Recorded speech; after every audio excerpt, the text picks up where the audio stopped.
जम्मू कश्मीर के मुख्यमंत्री उमर अब्दुल्ला गुस्से में हैं और उन्होंने एक ट्वीट किया है एक्स पर।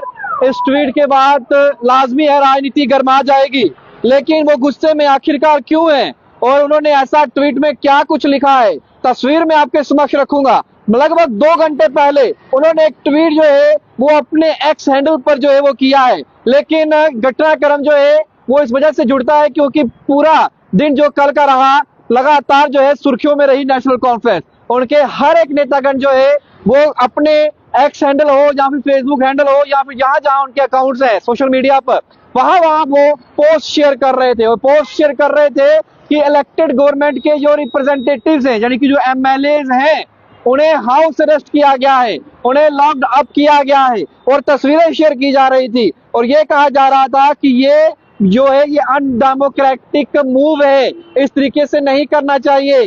तो कल 13 जुलाई था, 13 जुलाई को कश्मीर जो है वो कश्मीर दिवस जो है वहां पर मनाया जाता है, लेकिन जिस तरीके से ये पूरा सिनेरियो बना जिसमें ये कहा गया नेशनल कॉन्फ्रेंस द्वारा ये क्लेम किया गया कि हम जो है इस तरीके से ये चीजें नहीं होने देंगे। जो मार्टर्स डे सेलिब्रेट किया जाता था जिसे और जो है श्रद्धांजलि दी जाती थी भावपूर्वक कश्मीर के अंदर पहले जब 335 से नहीं था, उसी के चलते ये एलिगेशन लगाए गए यहाँ की सरकार के ऊपर यानी कि एलजी मनोज सिन्हा सरकार के ऊपर नेशनल कॉन्फ्रेंस की सरकार ने कि आप जो है गलत कर रहे हैं। और जो ट्वीट आया है वो ट्वीट पहले मैं आपको दिखाता हूँ, ये वो ट्वीट है, आप पढ़ सकते हैं।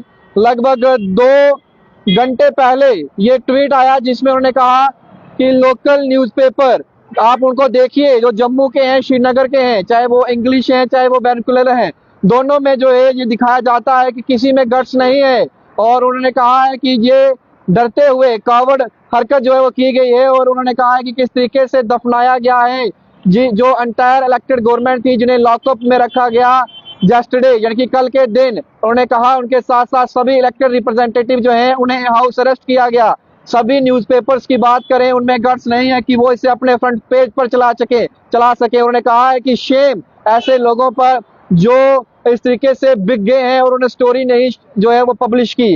उन्होंने नीचे वाली लाइन पढ़ेंगे अगर आपको नजर आएगा, उन्होंने कहा है कि मुझे उम्मीद है कि जो साइज रहेगा एनवेलप का यानी कि लिफाफे का साइज है वो इसे वर्थ इट करेगा। यानी कि यहाँ पर ये कहा जा रहा है कि तमाम न्यूज चैनल जो हैं न्यूज़पेपर्स जो हैं उन्होंने इस स्टोरी को अपने फ्रंट पेपर पर नहीं चलाया। गट्स नहीं है न्यूज़पेपर में क्योंकि तमाम इलेक्टेड रिप्रेजेंटेटिव जो है उन्हें लॉक्ड अप रखा गया, उन्हें हाउस अरेस्ट रखा गया। और कुछ तस्वीरें उन्होंने साझा भी की, ये आप देख सकते हैं। 15 घंटे पहले कुछ तस्वीरें साझा की गई हैं, ये आप देखिए उनके ही हैंडल से तस्वीरें दिखा रहा हूँ। यहाँ पर वो कह रहे हैं कि देखिए किस तरीके से हत्या की जा रही है डेमोक्रेसी की और किस तरीके से जो है अनडेमोक्रेटिक मूव जो है यहाँ पर इलेक्टेड गवर्नमेंट जो है उसके ऊपर किया जा रहा है। हालांकि उससे ठीक पहले उन्होंने जलियांवाला बाग हत्याकांड जो हुआ था 13 जुलाई को जो बड़ा मैसेकर हुआ था उसको लेकर उन्होंने श्रद्धांजलि भी दी। और उसके बाद क्योंकि 13 जुलाई को जो है कश्मीर के अंदर जो है वो शहीदी दिवस मनाया जाता था, हालांकि इसके इतिहास पर मैं नहीं जाऊंगा कि क्या था क्या नहीं था और मैंने पहले कश्मीरी दिवस कहा उसके लिए माफी चाहता हूं, लेकिन जिस तरीके से ये शहीदी दिवस मनाया जाता था और वहां पे सरकार को ये लग रहा था, जो नेशनल कॉन्फ्रेंस को लगता है कि शायद गवर्नमेंट को ये लग रहा था कि हम जो है वो ट्रिब्यूट पे करेंगे या फिर हम जो है इकट्ठा होंगे तो ताकि श्रद्धांजलि दे सकें उन लोगों को जो शहीद हुए थे, जो नेशनल कॉन्फ्रेंस कहती है। और डिप्टी सीएम सुरेंद्र चौधरी जी का भी एक बयान जब आया था कि जब ये मीडिया कैबिनेट उनसे पूछा था कि 13 जुलाई को छुट्टी होगी, उन्होंने कहा था कि क्यों शहीद होता है, अगर हमारा कोई जो है वो शहीद होता है तो उसे शहीद क्यों नहीं कहा जा सकता। ये उनकी स्टेटमेंट थी शेर कश्मीर भवन जब जम्मू पहुंचे तब उन्होंने कहा था।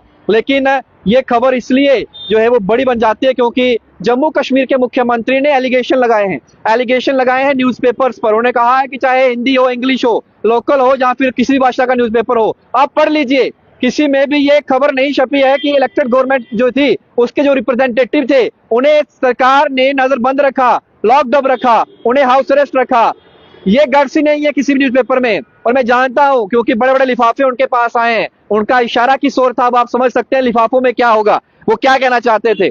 लेकिन ये बड़ी खबर है कि जहां एक सीएम, यूटी का सीएम जो है वो इस तरीके से एलिगेशन लगा रहा है तो अब सियासत तो गरमाएगी ही। आखिरकार 13 जुलाई का जो कल के दिन हुआ सच है क्या, जो तस्वीरें दिखाएगी क्या वो सच है या फिर जो एडमिनिस्ट्रेशन की चुप्पी है वो सच है। फिलहाल एडमिनिस्ट्रेशन की तरफ से कुछ भी सामने नहीं आया, क्योंकि लॉ एंड ऑर्डर की जो सिचुएशन है वो टैकल करते हैं एलजी मनोज सिन्हा खुद, क्योंकि पुलिस महकमा उनके पास है, होम डिपार्टमेंट उनके अधीन आता है। अब पुलिस अगर वहां पहुंची है, अगर उन्होंने तस्वीरें शेयर कर रहे हैं तो उनमें सच्चाई है क्या? कोई ना कोई बयान जो है एडमिनिस्ट्रेशन जो एलजी मनोज सिन्हा की है वहां से जरूर आना चाहिए, ताकि स्पष्टीकरण हो सके और लोगों को ये समझ आए। लेकिन जम्मू कश्मीर के लोग क्या चाहते हैं?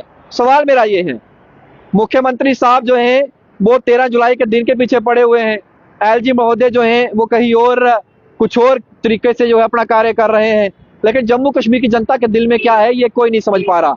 और कश्मीर की जनता को क्या शहीदी दिवस चाहिए, या फिर उनके बच्चों को रोजगार चाहिए, या फिर जम्मू के बच्चों को रोजगार चाहिए? सवाल बड़े सारे हैं, उत्तर किसी के पास नहीं है। उत्तर तो सिर्फ और सिर्फ एलजी मनोज सिन्हा या फिर सीएम उमर अब्दुल्ला के पास है। लेकिन ये लड़ाई है, ये कॉन्फ्लिक्ट है। आप देख सकते हैं, एक बार फिर से वो तस्वीर दिखाता हूं किस तरीके से ये मुख्यमंत्री महोदय जो है उनका उमर अब्दुल्ला साहब का, देखिए आप, chief minister Jammu and Kashmir उनका ऑफिशियल हैंडल है, और उसी पर उन्होंने एक ट्वीट किया है।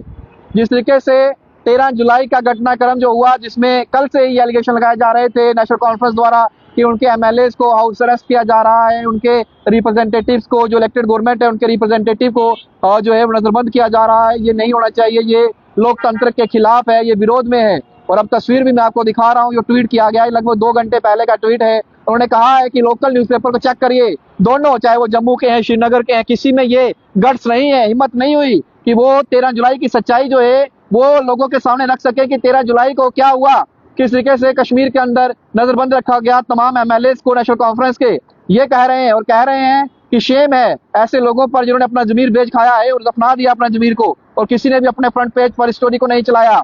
और उन्होंने कहा है कि मैं आशा और उम्मीद करता हूं कि जो लिफाफा उन्हें मिला वो लिफाफा काफी भारी होगा और वो इसको वर्थ इट करेगा, यानी कि वो इसका जो है मोल भाव अच्छे से कर रहा होगा, जो खबर नहीं चलाएगी। तो यहाँ पर एक मुख्यमंत्री ये कह रहा है कि इस तरीके से चीजें हो रही हैं। अब आप खुद सोचिए कि जम्मू कश्मीर की जनता और उसका भविष्य किस ओर जाएगा, क्योंकि असमर्थ नजर आ रहे हैं और गुस्से में नजर आ रहे हैं मुख्यमंत्री उमर अब्दुल्ला साहब। अपनी राय कमेंट सेक्शन में रखिएगा, वीडियो को ज्यादा शेयर करिएगा। साहिल अत्री के साथ शुभम लंगे, भारत मॉनिटर के लिए, जय हिंद।